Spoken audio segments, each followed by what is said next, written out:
KBS 한민족 방송을 사랑해 주시는 동포 여러분, 안녕하셨습니까?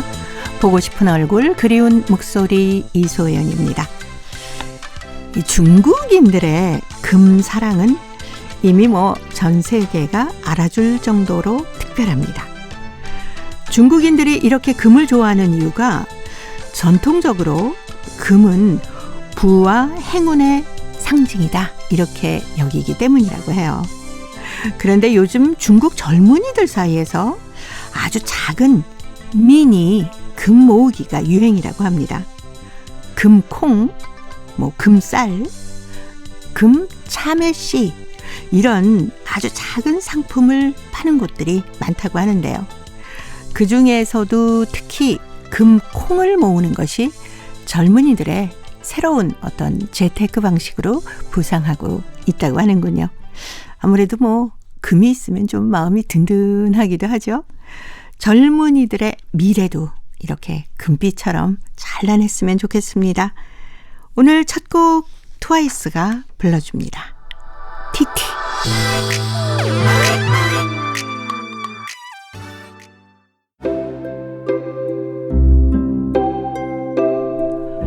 동포 여러분의 편지 사연으로 함께합니다. 행복우체통 화요일의 편지 손님, 홍익대학교 글로벌 경영학과 전춘아 교수님과 함께합니다. 어서 오세요. 안녕하세요. 교수님도 금콩 혹시 보셨습니까? 예, 올해가 특별히 네. 근래에 와서 금콩을 모으는 젊은이들이 굉장히 많아졌거든요. 네. 금을 모으는. 옛날에는 솔직히 금하면 결혼 때 금을 몇 가지 목걸이, 예. 반지 이렇게 귀걸이에서 두고 보통 어머님 연세 분들이 금을 그렇죠. 좋아하거든요. 네. 근데 지금은 젊은 친구들이 투자로 이제 금을 모으는. 근데 그냥 금을 모으기는 큰 건 더 부담되잖아요. 네네. 그래서 작은 금콩. 예. 그래서 뭔가 해서 봤더니 네. 그것도 재미더라고요. 조그맣게. 금콩이면 어떻게 그냥 동그랗게? 콩알처럼 콩알만한 생겼는데 거? 네. 그거를 이제 부담 주지 않고 자기가 돈 있을 때만 사니까 네. 통에다가 이제 적금하듯이 이렇게 저장하게 하나씩. 예, 그렇죠. 그러다가 한 번에 또 그거를 판매를 해서 돈을 벌 수도 있고. 네. 네. 금값이 오르면 이제 판매를 해서 맞습니다. 약간의 이익도 생기고. 그렇죠. 돈 있는 사람은 큰 데다 투자하잖아요. 네. 부동산 투자하고 뭐도 투자하는데 이 금콩은 알이 작기 때문에 그렇지만 금값은 떨어지지 않아요. 그렇죠. 그래서 이번에도 제가 그 여름 때 동북대학교 갔는데 그 친구가 제가 아는 분이 부부예요. 근데 이 친구들이 팔찌를 샀더라고요. 네. 근데 세트를 산 거예요. 남자는 안 쓰고 여자만 하고 있는데 그래서 남자 거금을 들여서 금을 샀는데 뭐라는가 하면 어차피 이거는 투자다. 그 네. 와이프도 좋아하고 예. 자기는 딴 거 사주면 이 가격 대비 내려가니까 너무 아까운데 그렇죠. 이거는 사준 다음에 와이프도 좋아하고 자기는 이게 나중에 팔면 또 돈 되니까 너무 좋다는 거예요. 투자 대비 금을 네. 많이 사더라고요. 예. 중국 분들도 물론 그렇지만 다 좋아하지만 왜 이렇게 금들을 좋아할까요?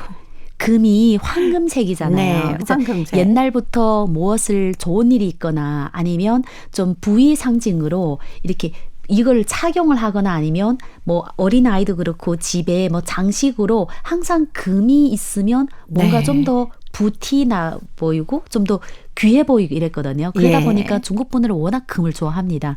지금도 명절 때 되면 특별히 이제 좀 귀한 선물 줄 때 네. 약간의 금이 들어간 걸 보내준 사람도 있고 또 이제 춘절 때 있잖아요. 네네. 그때 되면 적금을 하잖아요. 그럼 은행에서 연도별로 아니면 띠별로 나오는 금이 있어요. 그걸 또 사시는 분이 계세요. 네. 그래서 네. 그걸 사가지고 어떻게 보면 투자죠.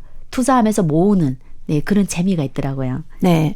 젊은 친구들이 금콩을 모은다는 건 일단은 자기의 용돈 같은 걸 아껴 써야 모을 수 있지 않겠습니까? 맞아요. 그러니까 재테크도 물론이지만 경제 활동을 하는 데서도 생각이 많아질 것 같은데요.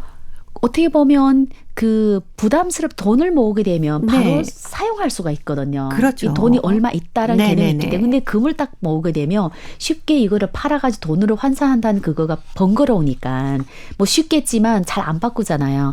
저도 이제 우리 애가 이제 돌잔치 때 여러모로 이렇게 금 들어온 거 있잖아요. 네. 그거를 열어서 볼 때만 얼마 안 되지만 또 기분이 좋거든요. 그리고 그렇죠. 가격을 딱 뭐 이전과 비교하면 네. 뭔가 올랐다. 그러니까 투자를 할 수 있는 좋은 아이템이니까 젊은 친구들 좋아하는 것 같습니다. 네. 자, 여러분, 금콩에 대한 얘기도 저희 그 행복우체통에 좀 보내주십시오. 어떻게 금콩들을 모으고 있고 어떻게 사용하는지도 참 궁금하네요. 자, 오늘 행복우체통의 첫 번째 사연은 중국 요녕성 대련시 최준봉 씨가 보내오셨습니다. 꽃삼지라는 글인데요. 전춘아 교수님이 먼저 소개합니다. 단풍이 빨갛게 물들인 화창한 가을 어느 날 나는 상쾌한 기분으로 소꿉시절의 친구 운령이와 만났다. 운령이는 마치 반세기 세월을 비껴가기도록 한 것처럼 여전히 젊은 시절 사랑하는 처녀에게서 선물로 받은 꽃삼지를 가지고 다녔다. 내가 50여 년간 간직하여 두었던 이 꽃삼지를 가지고 왔어. 세월이 흐르면 많은 것이 같이 변한다. 50여 년의 세월 속에서 꽃삼지도 이미 색깔이 낡아 오색실로 수놓은 꽃무늬 어슴푸레 보였다. 허허, 꽃삼지 담배 맛이 정말로 꿀맛이야. 지난 60년대 꽃삼지는 연변의 조선족 시골 처녀들이 마음에 드는 총각에게 사랑을 고백하는 상징이었다. 나는 꽃삼지 염초 담배를 말아 연기를 훨훨 공중에 날려 보내느라니 옛 추억이 떠올랐다.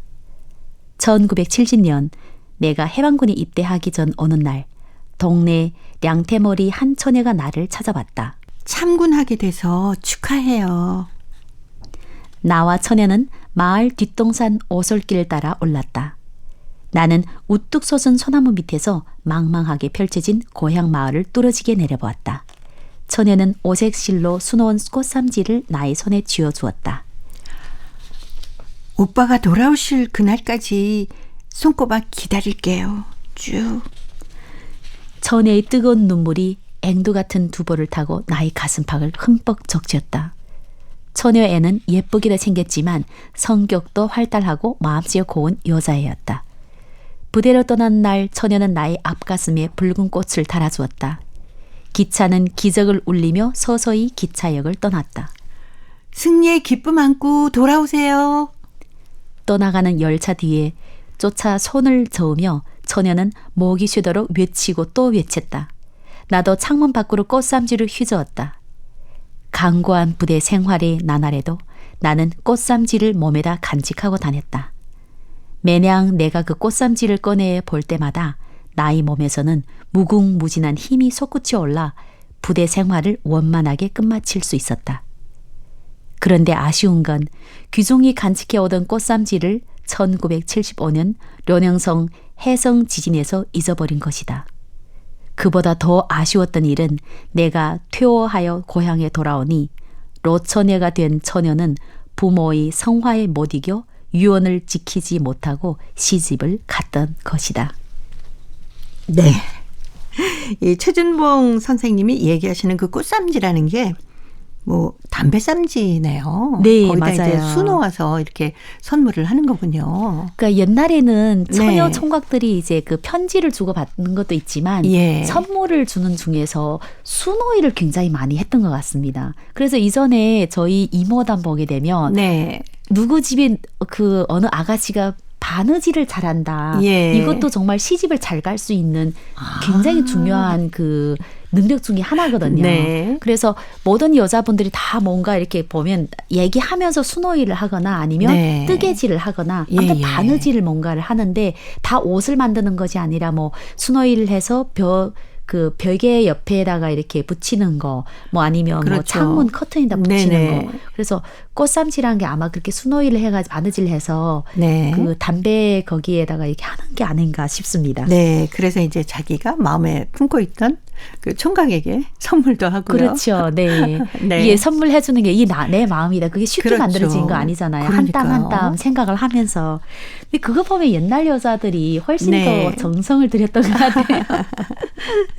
그 60년대에 꽃삼지 하니까 연변 조선족 그 시골 처녀들이 마음에 드는 총각에게 사랑을 고백하는 거였는데 이 군대에 가시는데 네. 이렇게 드리고 기다릴게요 하더니만 부모님의 성화에 못 이겨서 근데 결혼을 하셨군요. 아마 군대 입대를 굉장히 길게 직업군인을 네. 오래 했기 때문에 그러니까. 옛날에는 아가씨들이 지금처럼 여기저기 이동하는 거 이 동네에서 시집 이제 꼭 가야 되는 나이가 있거든요. 그 나이를 이제 지나면 그렇죠. 온갖 그 친한 분들이 가족분들이 괴롭힘을 합니다. 그렇죠. 아니 어쩌자고 여태 안 가는 거야. 그렇죠. 나이가 있는데 뭐 이런 얘기 계속 하시죠. 그리고 약간의 이제 화를 내도 이게 노천의 히스토리부터 시작해서 이게 입방성이 너무 많이 오르니까 어쩔 수 없이 네. 시집을 가는 것 같습니다. 아쉽네요, 이게. 그렇죠. 아유, 그 기다렸다가 결혼을 하셨으면 더 얘기가 근데 풍성했을 텐데. 드라마 항상 보면 새드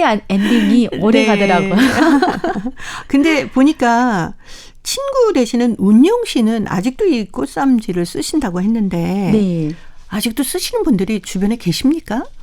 저는 사실 이걸 안 본 지 한참 됐는데 네. 아마 어떤 자기의 추억이 담겨져 있고 이 손때가 이렇게 묻어져 있는 거기 정이 있기 때문에 예. 쉽게 이렇게 그렇죠. 버리지는 못하죠. 네. 그리고 저는 그런 사람 너무 부러워요. 이게 뭐가 간직하고 있는데 그 몇십 년 동안 자기를 네. 따라다니는 그런 거 있는 분들 보면 뭔가 나도 어렸을 때부터 하나라도 계속 남겨서 가지고 다녀야 되는데 수호신처럼 네네. 그 마음의 평정을 가질 수가 있거든요. 근데 그런 거는 저는 없지만 여기 지금 이 보니까 네. 가지고 있어서 부럽습니다. 예. 아직도 아마 간직하고 계신 분들이 꽤 계실 것 같긴 해요. 아마 한 60대, 네. 뭐 70대 이런 예. 분들은 그 옛날 추억이 같이 담겨져 있기 때문에 그리고 지금은 다 기계가 만들어서 주잖아요. 네. 손수 만든 물건을 주는 분들이 어디 있어요. 그러다 보니 그거는 계속 간직하고 있는 거죠. 누가 네. 만들어주든. 예. 사실 이렇게 군대 갈 때 누가 꽃삼지를 주면서 기다릴게요 하면은 그게 힘이 돼서 군대 맞아요. 생활 더 씩씩하게 잘할 것 같아요. 군대 가면 보통은 네. 중국 같은 경우에는 완전 시골에 사람이 없는 곳을 가는 경우가 많아요. 네. 저희 이제 친척 중에 한 분이 군대 갔는데 저희 네. 이제 외삼촌인데 3년을 갔다 왔는데 뭐라는가 하면 그 군대 하고 있는 그 기간에 할아버지 할머니 2분 정도 뵙고는 못 봤대요 사람을. 아하. 그러니까 우리 집에 어머나. 왔는데 창문에 앉아서 계속 사람 구경하는 거예요. 삼촌이 굉장히 잘생겼거든요. 네. 근데 누구 봐도 쟤 예쁘지 않니? 쟤 예쁘지 않니? 예쁜 사람 너무 많아진 거예요 갑자기. 그렇군요. 아주 그냥 거의 사람을 볼 수 없는 예. 그런 곳에 저희는 이제 가는군요. 북방에 살다 보니까 네. 그 병강 지역이잖아요. 그럼 거기는 워낙 민간인들이 별로 없는 지역으로 군대를 갔던 거예요. 그리고 고생을 많이 했죠. 춥고 또 그렇죠. 외롭기도 하고 또 이제 훈련을 많이 하잖아요. 네네네. 그러면 그때 뭔가 누구 나한테 이렇게 내가 기다려줄게 이러면 사진이나 네네. 편지나 뭔가를 주면 그게 이제 힘이 되는 거죠. 그렇죠. 항상 힘들 때마다 꺼내 보면서 용기를 얻게 되기도 하고. 맞습니다. 예. 아마 누구나 다 이 꽃삼지처럼 평생 간직하고 싶은 물건들이 있을 것 같은데요. 다 있죠. 네. 혹시 그게 갖고 계신 거 뭐 조그만 거라도 없으세요? 저는 이제 지금 여기는 가지고 있지 않고 중국에 집에 네. 있는데 우리 이전에 어릴 때 서로 이렇게 주고받은 사진들이 있어요. 네네네. 초등학교 때는 아니고 중학교 때. 근데 지금 그 사진 보면 굉장히 촌스럽거든요. 일부러 가서 화장해서 그때 연예인처럼 찍었는데 근데 그때 친구들이 전반 학생들 다 찍어서 한 장씩 나눠 서로 주고받은 네. 게 있는데 그거를 이렇게 볼 때마다 그때 추억이 생각나니까. 예. 그리고 그 옆에 이제 쓰던 일기장이 있어요. 예. 그때 정말 열심히 욕하기도 하고 좋아하기도 하고 막 이랬던 그렇죠, 것 같아요. 네. 동포 여러분께서는 어떤 물건으로 어떤 추억을 생각하시는지 은희의 노래 들으면서 한번 꺼내보십시오. 꽃반지 끼고.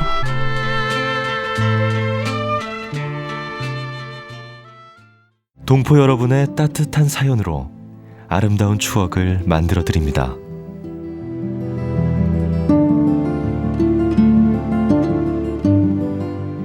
보내실 곳은 대한민국 서울특별시 영등포구 여의공원로 13 KBS 한민족방송 보고 싶은 얼굴 그리운 목소리 담당자 앞이고요.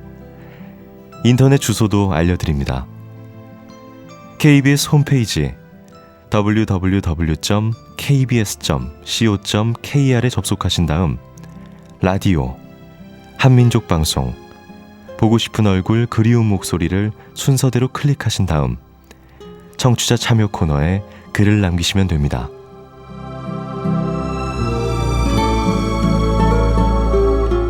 정다운 이야기와 아름다운 음악이 있는 보고 싶은 얼굴 그리운 목소리 동포 여러분과 늘 함께하겠습니다. 화요일에 행복우체통 홍익대학교 글로벌 경영학과 전춘아 교수님과 함께합니다. 자, 오늘 두 번째 사연 중국 길림성 용정시 김민찬 학생이 보내왔습니다. 나의 아버지라는 글인데요. 제가 소개해드립니다. 나에게는 밖에서 엄청 고생하시는 아버지가 계십니다. 지금 아버지께서는 일본에서 매일 오후 4시부터 이튿날 새벽 3시 반까지 밤 일을 하고 계십니다. 어느 날 내가 집에서 공부를 하고 있는데 아버지께서 교통사고가 났다는 소식이 들려왔습니다. 나는 땅이 꺼지는 것처럼 슬펐습니다. 우리 모두가 슬퍼하고 있을 때 아버지가 다리뼈에 금이 살짝 나고 팔과 다리가 조금씩 상한 것 외에는 괜찮다는 소식이 또 들려왔습니다. 나는 그래도 많이 근심이 되었습니다. 며칠 후에 아버지가 집으로 오신다고 했습니다. 아버지께서는 형님이 개학을 맞이해서 어쩔 수 없이 상한 다리로 형님을 데리고 중국으로 오셨습니다. 방학간 아빠를 보러 형님이 일본으로 갔기 때문입니다. 일본에서 우리 연변으로 직접 오는 비행기가 없어서 할 수 없이 아빠가 형님을 데리고 와야 했습니다. 나는 아버지가 오시자마자 차 사고가 난 자리가 아픈지 안 아픈지 걱정스럽게 물어봤습니다. 조금 상했던 다리가 많이 다쳐서 지팽이를 짚고 오셨기 때문입니다. 아버지가 너무 힘들어 보였습니다. 그런데 중국에서 며칠 쉬는 줄 알았던 아버지께서 웬일로 오신 이튿날로 일을 해야 된다면서 다시 일본으로 되돌아갔습니다. 공항으로 향하는 아버지의 뒷모습을 보면서 나는 아빠의 상한 다리가 하루 빨리 낫게 해달라고 다시는 교통사고가 나지 않게 해달라고 마음속으로 기도했습니다. 나는 아빠가 건강하게 오래오래 우리 곁에 있으면서 우리 가족이 행복하게 살았으면 좋겠습니다. 라는 글이었습니다. 아이고, 쉬지도 못하고 다시 또 일본으로 일을 하러 떠나셨네요. 이게 성인들 보면 네. 막 바쁠 때 한때 그런 얘기 있거든요. 아프면 안 돼, 나는. 아프면 안 되고 그렇죠. 아파서도 안 되고 네. 그러니까 아파도 일을 해야 되는 상황이 어른들인 것 같아요. 그래서 가끔 이걸 딱 봤을 때 네. 저도 한번 너무너무 아픈 적이 있었거든요. 근데 딱 기말고사 기간이에요. 누구 네. 나를 대체할 수가 없어요. 누구한테 이걸 그렇죠, 부탁할 수도 그렇죠. 없어서. 그래서 너무 아픈데 신기하게 다음 날에는 또 출근할 수 있어요. 출근하게 근데 되죠. 그다음 다 강의 끝나고 나면 당장 쓰러질 것 같아. 또 가서 링겔 맞아야 되고. 네. 그래서 이걸 보면서 이게 어른이나 아니면 부모가 되면 아프는 것도 사치예요. 네. 어떤 책임감 이런 것들이 네. 저희 안에 가득 차 있지 않습니까? 맞습니다. 그리고 특별히 해외에 나가면 네. 더없이 아프면 안 돼요. 그러니까 나의 부모님과 나의 가정대 자매가 없기 네. 때문에 내가 이 집의 어떻게 보면 기둥이거든요. 그런 생각하니까 이 아빠는 더 하겠죠. 엄마도 이렇게 생각하는데 아빠는 네. 자기는 이제 완전 강철이 돼야 되는 거죠. 이런 거 보면 눈물 나요. 그러니까요.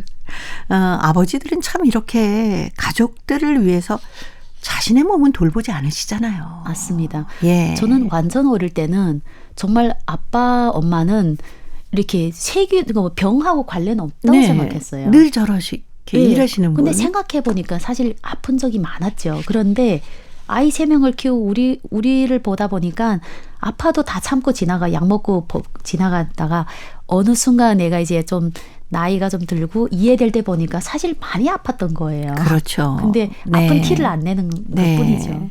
가족들에게 약한 모습 보이지 않으시는 게 부모님이시지 않습니까? 맞습니다. 그리고 예. 나도 이제 어느 정도 나이 되니까 아픈데 말하고 싶지 않는 거예요. 근데 그걸 좀 알아줬으면 하는 마음은 있고. 네.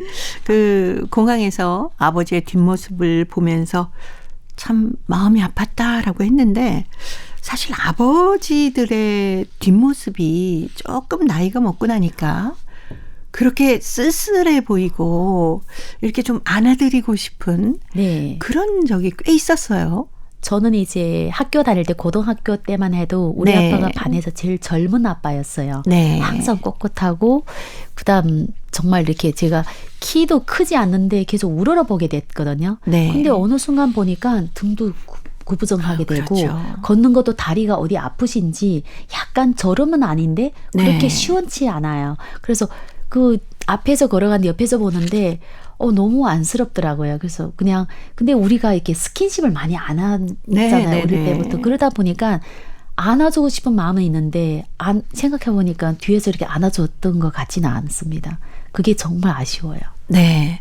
이런 그 아버지에 대한 사랑, 어머니에 대한 사랑 좀 많이 표현하셨으면 좋겠어요. 그래서 저는 이제 미국식이나 유럽식이 좋아요. 네. 가족들이 만나면 서로 안고 서로 뽀뽀하고 이게 일상적인 대화처럼 네. 우리가 이거 눈인사 하듯이 그렇게 하다 보면 나이 들 때도 그냥 안기고 싶고 할 수 있는데 나이 들어도 내가 아빠야. 나이 들어도 내가 이 집 기둥이야. 이런 역할을 하다 보니까 지금은 이제는 아버님은 돌아가셨으니까 어머님 남았으니 우리 어머님 네. 그래도 약간 애교는 좀 있습니다. 어떻게 보면 네. 다행이에요. 예. 어머님께 자주 전화도 드리고 기회가 되면 또 가서 좀 많이 전화를 드려서 찾아뵙고. 귀찮아하거든요. 저 영상통화 많이 할까 나보고 매일마다 너 운전 또 얼마 정도 하니? 이제 나 좀 힘드니까 꺼야 되겠다. 네, 그렇게 합니다. 네. 자, 우리 김민찬 군 일본에 계신 아버지하고 영상통화도 좀 많이 하면서 아버지 편찮으신 건 어떠세요? 좀 쉬어가면서 일도 하세요. 이렇게 네. 사랑의 마음을 표현하는 거 정말 필요하거든요. 그리고 이제 남자든 여자든 수다를 네. 떨어야 돼요. 그러니까 매일마다 뭐 건강 조심해 이 말만 해도 네네. 하면 말할 게 없는데 내 일상을 같이 일상을 공유하면. 네. 그것도 처음에 습관이 안 되는데 습관 되다 보면 정말 있는 일껏 다 얘기해 주고 싶은 마음이 그렇죠. 생기거든요. 네. 그러면 또 이게 말하면서 더 친해지고 그럼요. 네. 그럼요. 그게 바로 가족의 힘입니다. 맞습니다. 예. 이명웅의 노래 아버지 준비했습니다. 자, 이 노래 들으면서요. 홍익대 글로벌 경영학과 전춘하 교수님과는 다음 주에 또 뵙겠습니다. 고맙습니다. 감사합니다.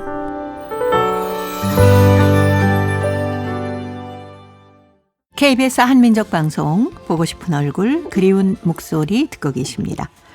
자, 이제 동포통신원들과 전화를 연결해서 여러분 계신 곳에 새로운 소식을 전해드립니다.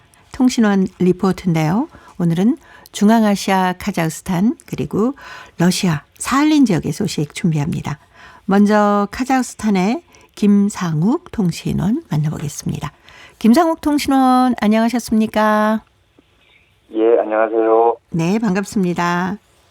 예, 반갑습니다. 알마티에서 제84회 순국 선열의 날 기념 행사가 개최됐다면서요? 네, 제84회 순국순례 날 기념 행사가 지난 12일 알마티 한국교육원 대극장에서 독립유공자 후손들 그리고 주알마티 청룡사관, 카자흐스탄 고려인 협회 그리고 알마티 고려민족중앙회 그리고 또 우리 고려인 일반 동포들 등등 해서 한 300여 명이 참석한 가운데 개최되었습니다. 독립유공자 후손의 주체로 열린 이날 기념행사는요, 순국천열의 고귀한 희생을 기리기 위해서 식전 전시회가 있었고요. 그리고 1부는 기념식, 2부는 공연의 순서로 진행이 되었습니다. 박다지아나 독립유공자 후손회 회장은요, 기념사를 통해서 최근 개원한 홍범도 기념공원이 있는 카자흐스탄에는 550명에 달하는 많은 독립유공 조선들이 살고 있다면서 조국의 독립을 위해 한일운동에 헌신하신 분들을 그들의 후손들을 헌신하신 분들과 그들의 후손들을 기억하며 고개를 숙인다고 말을 했습니다. 또한 그는 카자흐스탄 문화뿐만 아니라 모국의 문화를 사랑하는 차세대를 키우고 나아가 한민족의 애국자, 한국가의 애국자를 키우기 위해 부모들이 가정교육에 심혈을 기울여야 한다면서 한 가정의 행복, 한 국가와 민족의 운명을 책임질 수 있는 그런 아이들을 우리가 키워낼 때 조상들의 희생을 우리와 다음 세대의 행복으로 바꿀 수 있지 않을까 싶다고 덧붙였습니다. 이어 독립유공자 후손들과 또 어린이 후손들에 대한 선물 전쟁이 진행되었고요. 그리고 한일 독립운동 정신과 우리 역사를 계속 기억하자라는 의미에서 원로 세대부터 장년 세대 그리고 자녀 세대까지 함께 촛불을 전달하는 세레모니가 이어졌습니다. 그리고 한국 독립운동과 현충일이라는 주제로 하는 그림 그리기 대회 시상식도 거행이 되었습니다. 네. 이번 그림 그리기 대회에서는요, 12세 이하 그룹과 13세부터 17세까지 나누어져서 치루어졌고요. 입상자들에게는 상장과 부상을 수여했습니다. 1부 기념식은 고향합창단의 순국선에 노래 재창으로 막을 내렸습니다. 이어진 2부 축하 공연은요, 인민배우 김린마 선생이 지도하는 비둘기 어린이 무용단의 부채춤, 그리고 어린이 중창단 남성이 부르는 아름다운 나라, 무지개 합창단의 망향가 등이 무대에 올라서 행사에 참가한 동포들의 큰 박수를 받았습니다. 이날 행사 후에는 알마티 고려민족 중앙회가 준비한 아이스크림이 행사에 참가한 어린이 후손들에게 선물로 나누어졌고요. 네. 모든 참가자들에게는 독립유공자 후손회가 준비한 내년도 달력이 선물로 주어졌습니다. 네. 그리고 우리의 전통 문화하고 카자흐스탄의 전통 문화가 만나는 자리도 있었다고 하는데 이건 어떤 내용입니까? 이것은 카자흐스탄 아스타나에서 열렸는데요. 지난 14일 아스타나의 누랄레 미래 에너지 박물관에서 K 마에스트로라는 이름의 행사가 열렸습니다. K 마에스트로는요, 세계적으로 높아진 K 컬처 기상에 맞춰서 무형의 예술인 국악과 유형의 예술인 공예가 어우러진 프로젝트인데요. 지난해에 이어 한카 상호문화교류회를 맞아서 문화원과 국립국악원 그리고 가수호르가 협력해서 개최했습니다. 이번 전시회는 전통 매듭 화연 전시관과 빛과 소리로 채워진 고감각적 금속공예 파동 전시관을 소개했습니다. 리플렛에 담긴 QR코드와 전시관 내 모니터를 통해 전시관에 어울리는 포근도 함께 즐길 수 있습니다. 개막 시에는요, 카자흐 콘서트 소속 현지 연주자들이 카자흐 전통악기 제트켄과 포브스 공연으로 막을 열었습니다. 이어 각 전시관에서 한국 공연자들이 판소리와 가야금 산도 공연을 진행하여 조화로운 아름다움을 자아냈습니다. 특히 마지막 순서로 한국과 카자흐 공연단이 함께 준비한 아리랑 협동 공연은 양국의 화합을 더욱 빛냈고요. 관람객들의 눈과지를 아주 사로잡았습니다. 네. 자, 오늘 카자흐스탄 소식 여기까지 듣겠습니다. 김상욱 통신원이었습니다. 소식 잘 들었습니다. 예, 감사합니다. 네, 고맙습니다. 자, 이어서 러시아 사할린으로 가보겠습니다. 배순신 통신원 만나봅니다. 배순신 통신원 안녕하셨습니까? 안녕하세요. 반갑습니다. 네, 반갑습니다. 러시아 카잔에서 한국어 교육 워크숍이 열렸다고 하는데 자세한 소식 전해 주십시오. 러시아 연방 타타르스탄 공화국 수도 까잔에서 지난 10월 25일부터 27일까지 사흘 동안 러시아 한국어 교육 워크숍이 개최되었는데요. 이 행사는 주 러시아 한국 도서관과 로스tov나다누 한국교육원이 주최하고 까잔 영반대 학교 한국학연구소가 주관한 행사입니다. 러시아 중등학교의 한국어 채택 확산을 위한 한국어 교육 행사로서 러시아의 한국어 교원과 교육행정과의 형제 연수입니다. 행사의 주요 내용은 가장 아듬날 제2언어학교 방문, 한국 유학특강, 한국어 교수법 시연, 한국문화 특강, 한국역사교육방법 시연, 정의문화재단 파견 강사의 현지 공예 만들기 실습, 그리고 러시아 중등학교의 제2외국어 교육 정책, 학교별 사례 발표. 이번 행사에는 러시아 로스tov나다누 장인영 한국교육원장과 이세영 부원장, 정승훈 사할린 한국교육원장, 정혜훈 블라디보스톡 한국교육원장, 이재형 하바르스 교육원장을 비롯하여 모스크바, 페르미, 가잔 등지 한국어 교사 47명이 접속했습니다. 네. 이번 한국어 교육 워크숍에서는 제2언어로 한국어를 채택한 학교를 직접 방문하기도 했다면서요? 10월 25일 까잔의 한국어 채택학교인 아듬날 제2언어 학교를 방문하여 한국어 교육 현황과 학교 시설을 탐방했습니다. 이 학교 삽스트노프 일다르비치 교장으로부터 2024년 9월 학기부터는 한국어를 제2외국어로 채택하여 5학년 전체 학생을 대상으로 교육을 시작하겠다는 긍정적 결정을 들을 수 있었습니다. 이날 11시에는 가잔 연반대 알렉산드롭스키 홀에서는 개최된 로스tov나다누 한국교육원 주관 한국유학특강에서 장인영 원장과 이세영 부원장은 한국 교육의 장점과 유학생에 대한 혜택 그리고 질의 응답을 통해 한국 유학에 관심이 있는 학생들에게 홍보하였습니다. 네.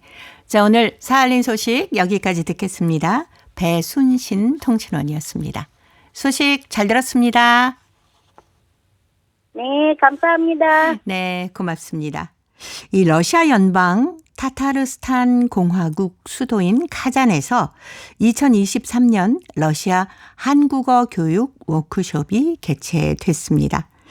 이날 행사는 카잔 아딤나르 제2언어학교 방문, 한국 유학 특강, 한국어 교수법 시연, 한국문학 특강, 한국 역사 교육 방법 시연, 종이문화재단 파견 강사의 한지 공예 만들기 실습, 러시아 중등학교의 제2외국어 교육 정책, 그리고 학교별 사례 발표도 있었고요. 러시아 한국교육원장의 원장협의회 회의도 있었다고 합니다. 특히 카잔의 한국어 채택학교인 아딤나르 제2언어학교를 직접 방문해서요.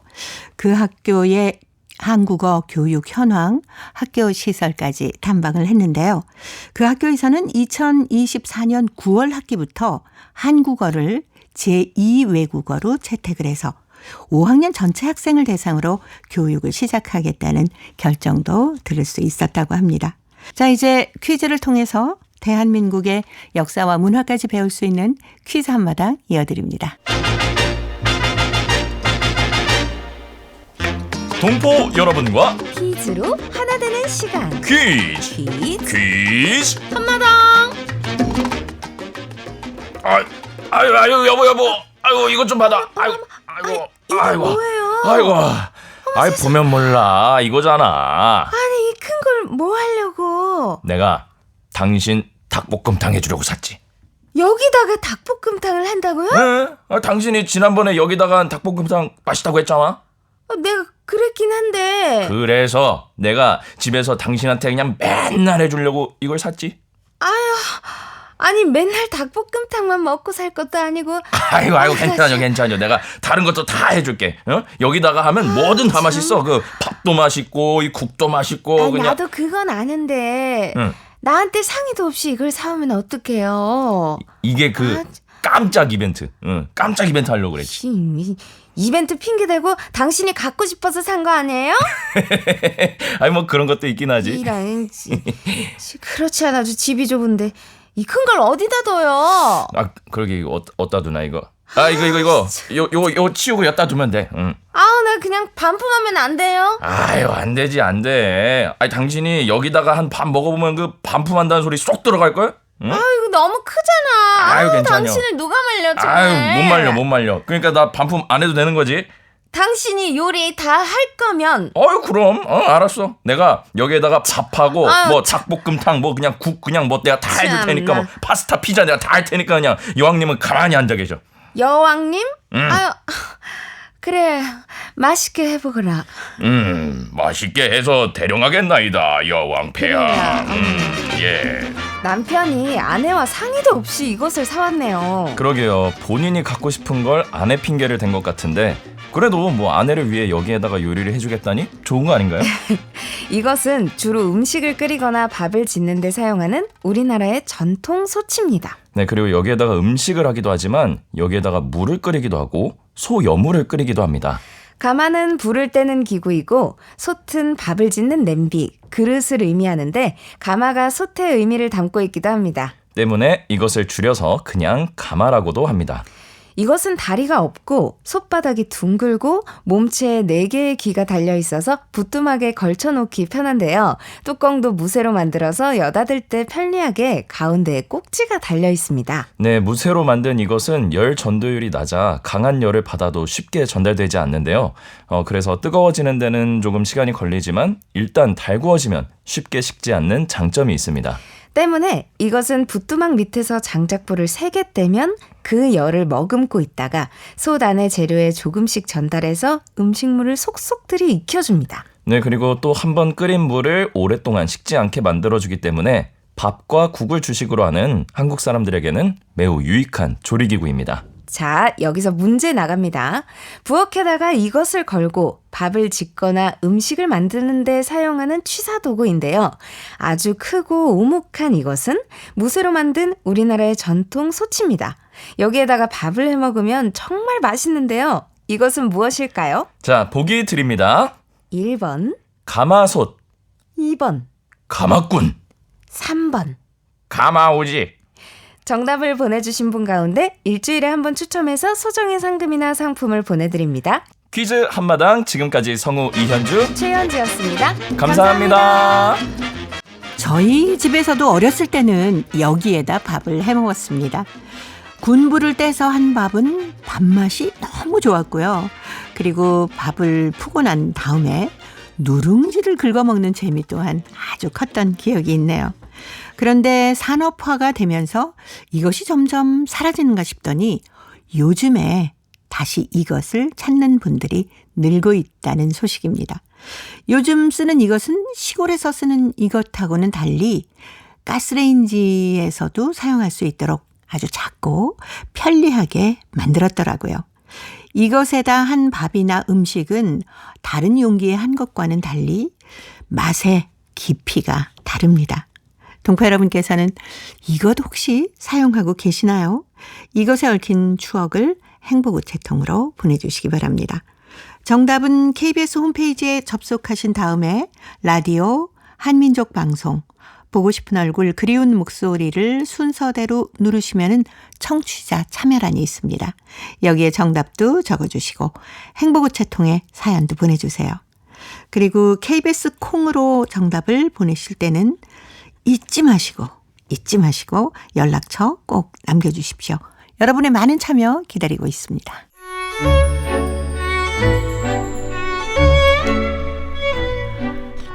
고려인들의 역사를 재조명하고 그들의 삶의 애환을 살펴보는 시간입니다. 고려인 이야기.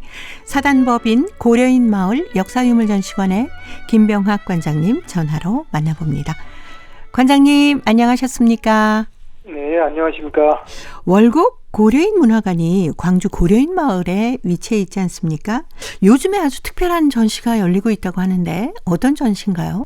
저희들은 특별한 전시를 주기적으로 열고 있어서 네. 이게 어떤 전시인지는 그렇지만은 저희들이 지금 얼마 전에 새로 지금 하고 있는 것은 11월 1일부터 그러니까 고려인 1세대 극작가이면서 탁월한 연출가고 또 뛰어난 배우였던 그 김혜운이라는 잘 알려지지 않은 네네. 그 인물 고려인 극작가 김혜운 특별전을 저희들이 지금 열고 지금 진행을 하고 있습니다. 김혜운 선생에 대해서 자세히 살펴보기 전에 혹시 잘 모르시는 분들을 위해서 이 고려극장이 어떤 곳인지 먼저 좀 소개를 해주시면 어떨까요?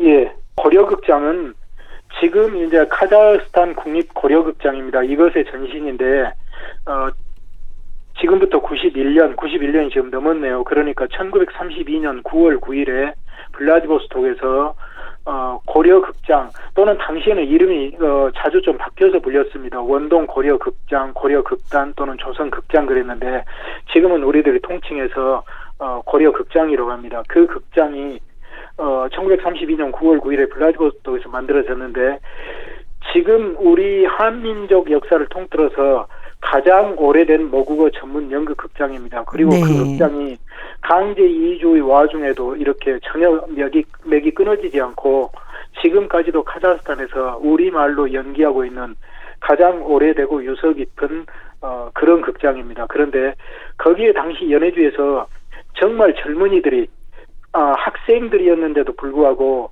어떤 희망을 갖고 뜻을 갖고 극장에 모여들어서 이 극장을 발전시킨 분들이 많습니다. 그런데 거기에 대표적인 분 중에 한 분이 이 김혜운 작가죠.